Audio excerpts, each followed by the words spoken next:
നമസ്കാരം. റാഫ്റ്റോ ക്രിക്കറ്റിലേക്ക് ഏവർക്കും സ്വാഗതം. ഇന്ത്യയും ഇംഗ്ലണ്ടും തമ്മിലുള്ള 3 മത്സരങ്ങളുടെ ഏകദിന പരമ്പരയിലെ രണ്ടാം മത്സരം ഇന്നലെ കട്ടക്കിൽ ഇന്ത്യ വിജയിച്ച് കയറിയതോടുകൂടി സീരീസ് ഇപ്പോൾ 2-0 നമ്മൾ നേടിക്കഴിഞ്ഞു. ഇനി ഒരു മത്സരം കൂടി ബാക്കിയുണ്ട്. അതിൻ്റെ റിസൾട്ട് എന്തായാലും പ്രശ്നമില്ല, നമ്മൾ സീരീസ് നേടിക്കഴിഞ്ഞിട്ടുണ്ട്. അപ്പോൾ ഇന്നലത്തെ കളിക്കുള്ള വലിയ പ്രാധാന്യം, ഇതിപ്പോൾ നമുക്കറിയാം ചാമ്പ്യൻസ് ട്രോഫിക്ക് മുന്നോടിയായിട്ടുള്ള ഒരു പ്രാക്ടീസ് എന്ന രൂപത്തിൽ എടുത്താൽ മതി. അത്രയേ ഉള്ളൂ ഈ ഒരു ഏകദിന പരമ്പരയുടെ പ്രാധാന്യം, അതെല്ലാവർക്കും അറിയാം. അപ്പോൾ ഇന്നലത്തെ കളിയുടെ ഏറ്റവും പ്രധാനപ്പെട്ടൊരു ഗുണം, രോഹിത് ശർമ്മ മിന്നും പ്രകടനം നടത്തി അദ്ദേഹത്തിൻ്റെ കോൺഫിഡൻസ് തിരികെ പിടിച്ച് ചാമ്പ്യൻസ് ട്രോഫിക്ക് 100% താൻ റെഡിയായി എന്നുള്ള പ്രഖ്യാപനം അങ്ങ് നടത്തി. അല്ലെങ്കിലും ഏകദിന ക്രിക്കറ്റിൽ അദ്ദേഹം ഫോം ഔട്ടൊന്നുമല്ലായിരുന്നു. ടെസ്റ്റ് ക്രിക്കറ്റിൽ ശരിയാണ്, അദ്ദേഹം ഓസ്ട്രേലിയയിലൊക്കെ ശരിക്കും ബുദ്ധിമുട്ടി. എന്നാൽ ഏകദിന ക്രിക്കറ്റിൽ ഇപ്പോൾ കഴിഞ്ഞ വേൾഡ് കപ്പിന് ശേഷം അദ്ദേഹം കളിക്കുന്ന 5ാമത്തെ മാത്രം ഇന്നിങ്സാണിത്. വേൾഡ് കപ്പിൽ അദ്ദേഹം പൊളിച്ചടിക്കുക നമുക്ക് ഓർമ്മയുണ്ടല്ലോ. ശ്രീലങ്കയിൽ പോയപ്പോഴും ഇന്ത്യയുടെ ടോപ്പ് സ്കോറർ രോഹിത് ആയിരുന്നു. അപ്പോൾ അതുകൊണ്ട് തന്നെ അദ്ദേഹം ഔട്ട് ഓഫ് ഫോമൊന്നുമല്ല. പിന്നെ ഈ പറയുന്ന ടെസ്റ്റ് ക്രിക്കറ്റിലെ പ്രശ്നങ്ങൾ വെച്ചുകൊണ്ട് പലരും അദ്ദേഹത്തെ എഴുതിത്തള്ളാൻ തുനിഞ്ഞിരുന്നു. അതിൻ്റെ കാര്യമില്ല. 37ാമത്തെ വയസ്സിലും ലോകത്തെ ഏറ്റവും ഡിസ്ട്രക്റ്റീവായിട്ടുള്ള ഓപ്പണർ താൻ തന്നെയാണെന്ന് അദ്ദേഹം ഒരിക്കൽ കൂടി തെളിയിക്കുന്ന കാഴ്ച നമ്മൾ കണ്ടു.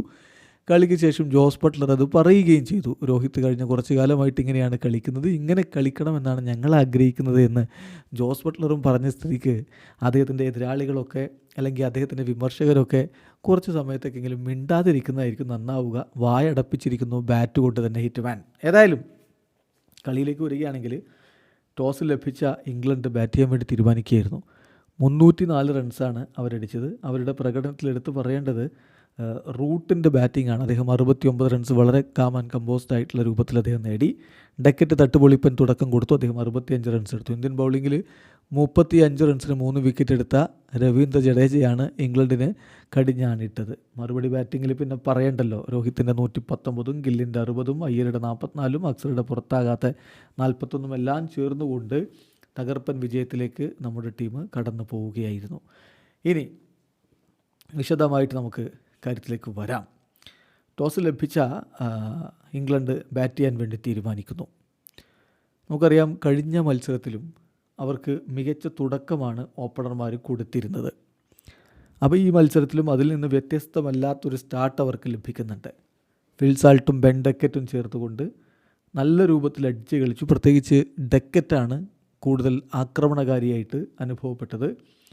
അദ്ദേഹം 56 പന്തിൽ നിന്നാണ് 65 റൺസ് അടിച്ച് പുറത്താകുന്നത്. ആദ്യം പുറത്തായത് പക്ഷേ ഫിൽ സാൾട്ടായിരുന്നു. സ്കോർ കാർഡ് 81 നിൽക്കവെയാണ് ഫിൽ സാൾട്ട് പുറത്തു പോകുന്നത്.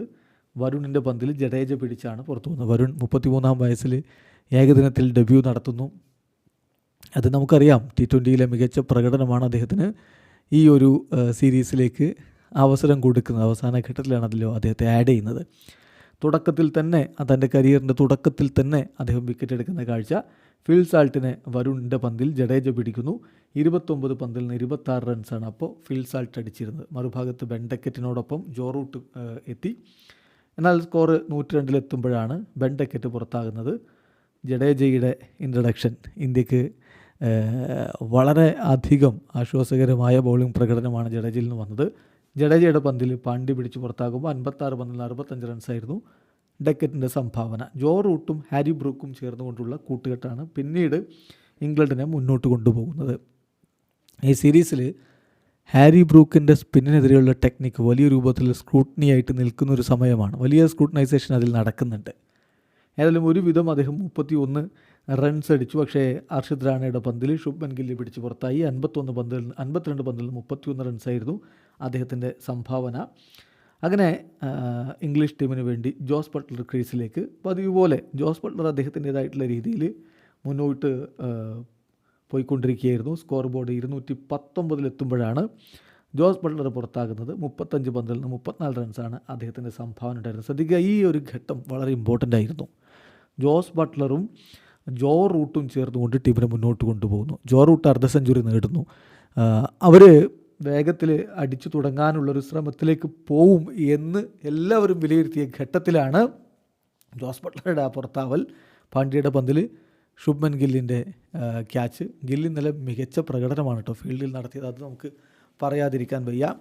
അപ്പോൾ ജോസ് ബട്ട്ലറുടെ ആ ഒരു വീഴ്ചയാണ് യഥാർത്ഥത്തിൽ അവരുടെ സ്കോർ വലിയ രൂപത്തിലേക്ക് പോകുന്നത് തടഞ്ഞത്. ഒരു 39ാമത്തെ ഓവറിലാണ് ജോസ് ബട്ട്ലർ പുറത്താവുന്നത്. തൊട്ടു പിന്നാലെ തന്നെ അവരുടെ സ്കോർ മുന്നോട്ട് കൊണ്ടുപോകാനുള്ള ശ്രമങ്ങൾ ഒരു ഭാഗത്ത് നടത്തുന്നു ജോ റൂട്ട്. പക്ഷേ 72 പന്തിൽ നിന്ന് 69 നല്ല രൂപത്തിലുള്ള ഒരു ഇന്നിങ്സ് അദ്ദേഹം കളിച്ചു. 6 4 ഉണ്ടായിരുന്നു. ഒടുവിൽ അദ്ദേഹം വീണുപോയി. സോ ജോ റൂട്ടിൻ്റെ വിക്കറ്റ് അത് വളരെ ഇമ്പോർട്ടൻ്റ് ആയിട്ടുള്ളൊരു വിക്കറ്റായിരുന്നു. 248 അപ്പോൾ ഇംഗ്ലണ്ടിൻ്റെ സ്കോർ കാർഡിൽ ഉണ്ടായിരുന്നത്. ജോ റൂട്ട് പുറത്തു പോകുന്നത് 43ാമത്തെ ഓവറിലാണ്. ജഡേജയാണ് അദ്ദേഹത്തെ പുറത്താക്കുന്നത്. കോഹ്ലി പിടിച്ച് ജോ റൂട്ട് പുറത്താവുകയായിരുന്നു. എന്തായാലും 2 വർഷങ്ങൾക്ക് ശേഷം ഏകദിന ക്രിക്കറ്റിലേക്ക് മടങ്ങിയെത്തി ജോ റൂട്ട് തൻ്റെ ഫോം തിരികെ പിടിക്കുന്നു. ഏകദിനത്തിലും കാണിക്കുന്നു ആ ഫോം എന്നുള്ളത് പ്രധാനപ്പെട്ട കാര്യമാണ്. ജെമി ഓബർട്ടിൻ്റെ സംഭാവന വെറും 6 റൺസായിരുന്നു. ഗസ് അറ്റ്കിൻസനാവട്ടെ 3 റൺസുമായിട്ട് പോയി. ആദിൽ റഷീദ് ലിയാം ലിവിങ്സ്റ്റനൊപ്പം ആദിൽ റഷീദ് ചേരുന്നു.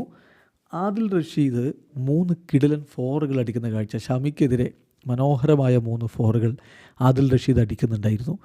തീർച്ചയായിട്ടും ഷമി അത്ര ശോഭിച്ചിട്ടില്ല എന്നതാണ് യാഥാർത്ഥ്യം. ഷമിയെ 3 ഫോറിന് അദ്ദേഹം ശിക്ഷിക്കുന്നു. ഏതായാലും ആ ഒരു റണ്ണൗട്ടുകളാണ് പിന്നീട് ഇംഗ്ലണ്ടിന് തിരിച്ചടിയാവുന്നത്. ലിയാം ലിവിങ്സ്റ്റൺ 32 പന്തിൽ 41 റൺസ് അടിച്ചു. അദ്ദേഹം റണ്ണൗട്ടാവുന്നു. ആദിൽ റഷീദാണ് ആദ്യം പോകുന്നത്. അദ്ദേഹം 5 പന്തിൽ നിന്ന് 14 റൺസ് എടുത്തിട്ട് അദ്ദേഹം റണ്ണൗട്ടായി പോകുന്നു. മാർക്ക് വുഡ് വീണ്ടും റണ്ണൗട്ടാകുന്നു. ഡക്കാണ്. സാക്കിബ് മഹമ്മൂദും സംഭാവനയൊന്നും നൽകുന്നില്ല. അങ്ങനെ ഇംഗ്ലണ്ടിൻ്റെ സ്കോർ 304 ഒതുങ്ങുന്നു. അവർ 50 ഓവർ പൂർത്തീകരിച്ചില്ല. 50ാമത്തെ ഓവറിൽ ഒരു പന്ത് ബാക്കി നിൽക്കുകയാണ് ഇംഗ്ലണ്ട് 304 ഓൾ ഔട്ട് ആവുന്നത്. അപ്പോൾ ഇതിൽ ഇന്ത്യൻ ബൗളിങ്ങിൽ ഹീറോ രവീന്ദ്ര ജഡേജ തന്നെയാണ്. 10 ഓവറിൽ 35 റൺസിന് 3 വിക്കറ്റുകൾ അദ്ദേഹം വീഴ്ത്തുകയുണ്ടായി. പേസർമാരെ അപേക്ഷിച്ച് സ്പിന്നർമാർ തന്നെയാണ് ഈ കളിയിൽ റണ്ണൊഴുക്ക് തടഞ്ഞിട്ടുള്ളത്. അക്സർ 6 ഓവറിൽ 32 റൺസ്, 5.33 മാത്രമാണ് അദ്ദേഹത്തിൻ്റെയും ഇക്കോണമി ഉണ്ടായിരുന്നത്. വരുൺ ചക്രവർത്തി 10 ഓവറിൽ 54 റൺസ്, 1 വിക്കറ്റ് എടുത്തു. 5.4 അദ്ദേഹത്തിൻ്റെ ഇക്കോണമി ഉണ്ടായിരുന്നത്. അതേസമയം പേസർമാർക്ക് അടി കിട്ടിയിട്ടുണ്ടായിരുന്നു. 8 ഓവർ 7.5 ഓവർ അതാണ് ഷാമി ബൗൾ ചെയ്തത്. അദ്ദേഹം 66 റൺസ് വിട്ടുകൊടുത്തു. ഹർഷിത് റാണ 9 ഓവറിൽ 62 റൺസ് വിട്ടുകൊടുത്തു. ഹാർദിക് പാണ്ഡ്യ 7 ഓവറിൽ 53 റൺസ് വിട്ടുകൊടുത്തു. അങ്ങനെ ഇംഗ്ലണ്ടിൻ്റെ സ്കോർ 304. ആ പിച്ചിനെ സംബന്ധിച്ചിടത്തോളം അതൊരു വലിയ സ്കോറായിരുന്നില്ല. ഒരു 350 360 തങ്ങൾ ലക്ഷ്യം വെച്ചിരുന്നത് എന്ന് ജോസ് ബട്ട്ലർ പിന്നീട് പറയുന്നുണ്ട്. അപ്പോൾ അത് തന്നെയാണ്, ആ ഒരു റൺസിൻ്റെ ഷോട്ട് ഉണ്ടായിരുന്നു. കൃത്യമായിട്ടത് ഷോട്ടാണ് എന്ന് കാണിച്ചു തന്നു നമുക്ക് രോഹിത് ശർമ്മ. രോഹിത്തും ശുഭ്മൻ ഗില്ലും ചേർന്നുള്ള ഓപ്പണിംഗ് കൂട്ടുകെട്ട് 136 റൺസിൻ്റെ സംഭാവനയാണ് ആ ഒരു കൂട്ടുകെട്ടിൽ വന്നത് എന്ന കാര്യം കൂടി ഓർക്കുക. രോഹിത്തിനെ സംബന്ധിച്ചിടത്തോളം ഒരൽപ്പം ലക്ക് കൂടി വേണ്ടിയിരുന്ന ഒരു ഘട്ടമാണ്, അത് അദ്ദേഹത്തിന് ലഭിക്കുകയും ചെയ്തു. നല്ല രൂപത്തിൽ അദ്ദേഹം കളിച്ച് തൻ്റെ ഒരു ഇൻറ്റൻഷൻ വ്യക്തമാക്കി നിൽക്കുന്ന ഘട്ടത്തിലാണ് ആ ഫ്ലഡ് ലൈറ്റ് ഓഫായത്. ഒരു ടവറിൽ ലൈറ്റ് അങ്ങ് പോയി. അത് പിന്നെ ഇങ്ങനെ ആക്ച്വലി ലൈറ്റ് എന്നാൽ പോലും മോശമല്ലാത്ത രൂപത്തിൽ ഉണ്ടായിരുന്നു. എന്നാൽ അതിങ്ങനെ ബ്ലിങ്ക് ചെയ്തുകൊണ്ട് നിൽക്കുക, അതൊക്കെ കളി ക്യാരി ചെയ്യാൻ ബുദ്ധിമുട്ടുള്ളൊരു സാഹചര്യം ഉണ്ടാക്കി. കൃത്യമായിരുന്നു ആ സമയത്ത് രോഹിത്തിൻ്റെ ജസ്റ്ററും ഇംഗ്ലീഷ് താരങ്ങളോട് സംസാരിക്കുന്നതൊക്കെ കാണുമ്പോൾ അദ്ദേഹത്തിന് കളി മുന്നോട്ട് കൊണ്ടുപോകാൻ തന്നെയാണ് താല്പര്യം ഉണ്ടായിരുന്നത്. എന്നാൽ ഒടുവിൽ കളി നിർത്തിവെച്ചു. കുറച്ച് സമയത്തിന് ശേഷം കളി പുനരാരംഭിച്ചു. സാധാരണ നമുക്കറിയാം, കളിയിലൊരു ബ്രേക്ക് വന്നാൽ പിന്നെ റീസ്റ്റാർട്ട് ചെയ്യുമ്പോൾ ഒരു ബാറ്റർ തൻ്റെ സ്കോർ 0 നിൽക്കുന്നത് എന്ന രൂപത്തിൽ റീസ്റ്റാർട്ട് ചെയ്യണം. കാരണം ആ മൊമെൻ്റ് നഷ്ടപ്പെട്ട് നിൽക്കുകയാണ്, തിരികെ പിടിക്കണം. ശരിക്കും പറഞ്ഞാൽ മാർക്ക് വുഡ് വരുന്നു. അവിടെ രോഹിത് രക്ഷപ്പെട്ടു പോവുകയാണ്. അദ്ദേഹത്തിന് ഒരു ലെക്ക് വേണമായിരുന്നു നമ്മൾ പറഞ്ഞല്ലോ. ആ ലെക്ക് ഇന്നലെ കൃത്യമായിട്ട് കിട്ടി. ആ LBW ഷൗട്ട് കറക്റ്റ് നിയർ റോളിൽ പതിക്കുന്ന LBW ഇംഗ്ലണ്ട് അപ്പീൽ ചെയ്യുന്നു. ഒടുവിൽ അത് വിക്കറ്റിൽ ക്ലിപ്പ് ചെയ്യുന്നുണ്ടെന്നുള്ളത് വ്യക്തമായിരുന്നു. ബട്ട് അമ്പയർസ് കോളിൽ രക്ഷപ്പെട്ടു പോകുന്നു രോഹിത് ശർമ്മ. പിന്നീട് അങ്ങോട്ട് പൊടിപൂരമാണ്. അദ്ദേഹത്തിൻ്റെ ഏകദിന കരിയറിലെ ഏറ്റവും വേഗത്തിലുള്ള 2ാമത്തെ സെഞ്ചുറിയൊക്കെ ഇന്നലെ പിറക്കുകയും ചെയ്തു. ശുഭ്മൻ ഗില്ല് മറുഭാഗത്ത് വളരെ അനായാസം അടിച്ചു പോകുന്നുണ്ടായിരുന്നു. എല്ലാവരും രോഹിത്തിൽ ശ്രദ്ധ കേന്ദ്രീകരിക്കുമ്പോൾ മറുഭാഗത്ത് ഗില്ല് തൻ്റേതായിട്ടുള്ള മികവ് അനായാസം നടത്തിക്കൊണ്ട് പോകുന്നുമുണ്ടായിരുന്നു. ഇതിൽ ശ്രദ്ധിക്കേണ്ട കാര്യം, കഴിഞ്ഞ കളിയിലും ഗില്ല് ഇതുപോലെ തന്നെ കളിച്ചു. അത് അദ്ദേഹം തുടരുന്ന കാഴ്ച. 52 പന്തിൽ നിന്ന് 60 റൺസ് എടുത്ത് 9 ഫോറും 1 സിക്സറും അടക്കം 60 റൺസ് എടുത്തിട്ട് ശുഭ്മൻ ഗില്ല് മടങ്ങി പോകുമ്പോഴേക്കും 17ാമത്തെ ഓവറിൽ ഇന്ത്യ 136 എത്തിക്കഴിഞ്ഞിരുന്നു. ഒറ്റ വിക്കറ്റ് മാത്രമാണ് അപ്പോൾ നഷ്ടപ്പെടുന്നെന്ന കാര്യം കൂടി ഓർക്കുക. രോഹിത് ശർമ്മക്ക് കൂട്ടായിട്ട് വിരാട് കോഹ്ലി എത്തുന്നു. രോഹിത് ശർമ്മ എന്താണ് ഈ ബ്ലാക്ക് സോയിൽ പിച്ചിൽ എങ്ങനെ കളിക്കണം എന്നുള്ളത് കൃത്യമായിട്ട് ഡെമോൺസ്ട്രേറ്റ് ചെയ്തുകൊണ്ട് കളിക്കുകയായിരുന്നു. അദ്ദേഹം തന്നെ പറഞ്ഞു കളിക്ക് ശേഷം ഒരല്പം സ്കിഡാവും ഈ പിച്ച് എന്നുള്ളതൊക്കെ നല്ല ധാരണയുണ്ടായിരുന്നു. തുടക്കത്തിൽ full face of the bat offer ചെയ്തുകൊണ്ട് തന്നെ കളിക്കണം, ചില സമയത്ത് സഫർ ചെയ്യണം, അതൊക്കെ അനുസരിച്ച് മുന്നോട്ട് പോയി ഡീപ്പായിട്ട് തൻ്റെ ഇന്നിങ്സ് കൊണ്ടുപോകാനാണ് ശ്രമിച്ചത്. അതിന് സാധിച്ചു എന്നുള്ളതിൽ സന്തോഷമുണ്ട് എന്ന് രോഹിത് പറയുന്നുണ്ട്. എന്തായാലും കോഹ്ലിയുടെ ഫോം സംശയകരമാകുന്നു. റാഷിദിൻ്റെ പന്തിൽ സാൾട്ട് പിടിച്ച് പുറത്താകുന്നു. റിവ്യൂ ഒക്കെ വന്നു, കോഹ്ലി ആ എഡ്ജ് കാണുമ്പോൾ അത്ഭുതമൊക്കെ കാണിക്കുന്നത്, പക്ഷേ അത് ക്ലിയർ ഡിഫ്ലക്ഷൻ വിസിബിളായിരുന്നു. ലെഗ് സ്പിന്നിനെതിരെ സമീപകാലത്ത് കോഹ്ലി വീഴുന്നു, അത് വീണ്ടും തുടർന്നു. റാഷിദാവട്ടെ വളരെ മനോഹരമായിട്ട് ബൗൾ ചെയ്യുന്നുമുണ്ടല്ലോ. 8 പന്തുകൾ നേരിട്ട കോഹ്ലി 5 റൺസാണ് എടുത്തത്. അദ്ദേഹത്തിൻ്റെ വിക്കറ്റാണ് ഇന്നലത്തെ കാര്യത്തിൽ നമുക്ക് വലിയ നിരാശയുണ്ടാക്കിയിട്ടുള്ളത്. അതേസമയം ശ്രേയസ് അയ്യർ വളരെ മനോഹരമായിട്ടുള്ള തൻ്റെ പ്രകടനം വീണ്ടും തുടർന്നു. കഴിഞ്ഞ കളിയിൽ അദ്ദേഹം സുന്ദരമായിട്ട് കളിച്ചു, ഈ കളിയിലും അതുപോലെ തന്നെ കാര്യങ്ങൾ കൊണ്ടുപോയി. രോഹിത് പുറത്താകുമ്പോൾ ഇന്ത്യയുടെ സ്കോർ കാർഡിൽ 220 റൺസ് ആയി കഴിഞ്ഞിരുന്നു. 30ാമത്തെ ഓവറിലാണ് അദ്ദേഹം പുറത്താകുന്നത്. 90 പന്തുകളിൽ നിന്ന് 119 റൺസ്, 12 ഫോറും 7 സിക്സും, എല്ലാ തരത്തിലുള്ള ആധിപത്യവും അദ്ദേഹം ഇന്നലെ കളിക്കളത്തിൽ കാണിച്ചിട്ടുണ്ട്. ചാമ്പ്യൻസ് ട്രോഫിക്ക് താൻ 100% റെഡിയാണ് എന്നുള്ളത് വിളിച്ചോദ്യത്തിന് ശേഷമാണ് അദ്ദേഹം കട്ടക്കിൽ തൻ്റെ കളി അവസാനിപ്പിച്ച് മടങ്ങിപ്പോകുന്ന സമയത്ത് ഒരു സ്റ്റാൻഡിംഗ് ഓവേഷൻ അദ്ദേഹത്തിന് ലഭിക്കുന്നു. എന്തായാലും ലിവിങ്സ്റ്റൻ്റെ പന്തിൽ റാഷിദിൻ്റെ ഒരു മികച്ച ക്യാച്ചിലാണ് രോഹിത് ശർമ്മ പുറത്തു പോകുന്നത്. 119 റൺസാണ് അദ്ദേഹം അപ്പോൾ സംഭാവന നൽകിയിട്ടുള്ളത്. ഇന്ത്യയുടെ ചേസ് വളരെ അനായാസം എന്ന് തോന്നിക്കുന്ന ഘട്ടമായിരുന്നു അത്. അക്സർ പട്ടേൽ കൂട്ടായിട്ടെത്തുന്നു. ശ്രേയസ് അയ്യർക്ക് രണ്ടുപേരും കൂടി ടീമിനെ മുന്നോട്ട് കൊണ്ടുപോവുകെ നീഡ്ലെസ് ആയിട്ടൊരു റണ്ണൗട്ട് വരുന്നു. ശ്രേയസ് അയ്യർ റണ്ണൗട്ടാവുന്നു. 47 പന്തിൽ നിന്ന് 44 റൺസ് എടുത്ത് അദ്ദേഹം മടങ്ങി പോകുമ്പോൾ സ്കോർ ബോർഡിൽ 258. പിന്നത്തെ 5 ഓവറിനുള്ളിൽ ഇന്ത്യയുടെ കുറച്ച് വിക്കറ്റുകൾ വീഴുകയാണ്. അത് തീർച്ചയായിട്ടും ഒരു ആവശ്യവുമില്ലാതെ 2-3 വിക്കറ്റുകൾ നഷ്ടപ്പെട്ടു പോയി. അവസാന ഘട്ടത്തിൽ KL രാഹുൽ 10 റൺസ്, 14 പന്തുകളിൽ നിന്ന് 10 റൺസാണ് അദ്ദേഹം എടുത്തത്. ഹാർദിക് പാണ്ഡ്യ 6 പന്തിൽ നിന്ന് 10 റൺസ് എടുത്തു. അങ്ങനെ വിക്കറ്റുകൾ നഷ്ടമാകുന്ന ഒരു സ്ഥിതിവിശേഷമുണ്ടായി. എങ്കിലും ഒടുവിൽ രവീന്ദ്ര ജഡേജയും അക്സർ പട്ടേലും ചേർന്നുകൊണ്ട് കളി ഫിനിഷ് ചെയ്തു. 43 പന്തിൽ 41 റൺസുമായിട്ട് അക്സർ പുറത്താതെ നിന്നു. 7 പന്തിൽ 11 റൺസുമായിട്ട് രവീന്ദ്ര ജഡേജയും പുറത്താതെ നിന്നു. 44.3 ഓവറുകളിൽ നമ്മുടെ ടീം 300 കടന്നുപോയി. ഇനിയൊരു 50-60 റൺസൊക്കെ ഉണ്ടെങ്കിലും ചേസ് ചെയ്യാമായിരുന്നു എന്നുള്ള സ്ഥിതിവിശേഷത്തിൽ തന്നെയാണ് കാര്യം അവസാനിച്ചിരിക്കുന്നത്. ഇതിൽ നമ്മൾ അക്സറിൻ്റെ പ്രകടനം ഒരിക്കൽ കൂടി എടുത്തു പറയണം. പൂർണ്ണമായും ഒരു ബാറ്റർ എന്ന രൂപത്തിലേക്ക് അദ്ദേഹം ഇപ്പോൾ മാറിക്കഴിഞ്ഞു. 5ാമത്തെ നമ്പർ 5 അദ്ദേഹം സ്ഥാനം ഉറപ്പിക്കുന്ന കാഴ്ചയാണ് ഇപ്പോൾ ഏകദിനത്തിൽ നമ്മൾ കണ്ടുകൊണ്ടിരിക്കുന്നത്. വൈറ്റ് ബോൾ ക്രിക്കറ്റിൽ അദ്ദേഹം എത്രത്തോളം എസെൻഷ്യലാണ് എന്നുള്ളതാണ് ഇപ്പോൾ വ്യക്തമാവുന്നത്. അദ്ദേഹത്തിൻ്റെ ബൗളിംഗ് എബിലിറ്റി പിന്നെ പ്രത്യേകിച്ച് പറയേണ്ടതില്ല.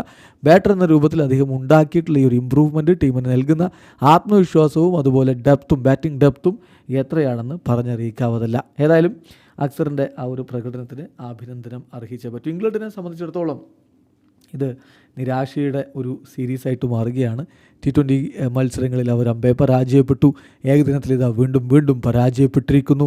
ഈ കണ്ടീഷനുകളിൽ എങ്ങനെ കളിക്കണം എന്നുള്ള കാര്യത്തിൽ അവർക്ക് സംശയങ്ങളുണ്ട്. കഴിഞ്ഞ ഏകദിന വേൾഡ് കപ്പിൽ അവരാകെ ഫ്ലോപ്പാവുന്നത് നമ്മൾ കണ്ടു. ഇപ്പോൾ ഈ പരമ്പരയിലും അത് തന്നെ ആവർത്തിക്കുന്നു. ഇനിയിപ്പോൾ ചാമ്പ്യൻസ് ട്രോഫി എന്താവും? സബ് കോണ്ടിനെൻറ്റിൽ തന്നെയാണല്ലോ ചാമ്പ്യൻസ് ട്രോഫി നടക്കുന്നത്. അവരുടെ മത്സരങ്ങളൊക്കെ നടക്കുന്നത് പാകിസ്ഥാനിലാണ്.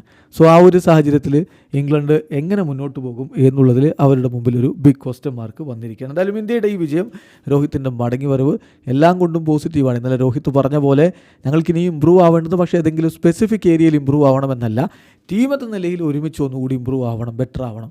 അതാണ് ഇനി ഞങ്ങളുടെ ലക്ഷ്യമെന്ന് അദ്ദേഹം പറഞ്ഞു. കൂടുതൽ മികവിലേക്ക് വരും മത്സരങ്ങളിൽ ടീം ഇന്ത്യക്ക് പോകാൻ കഴിയട്ടെ. അടുത്ത കളിയും വിജയിച്ചുകൊണ്ട് പരമ്പര സമ്പൂർണ്ണമായിട്ട് തൂത്തുവാരാൻ കഴിയട്ടെ. അതുപോലെ ദുബായിൽ ICC ചാമ്പ്യൻസ് ട്രോഫിയിൽ മുത്തമിടാൻ രോഹിത്തും സംഘവും അതിനവർക്ക് കഴിയട്ടെ. വീഡിയോ അവസാനിക്കുന്ന ക്രിക്കറ്റ് ലോകത്തെ കൂടുതൽ വിശേഷങ്ങളുമായി റാഫ്റ്റോക്സ് എത്താം.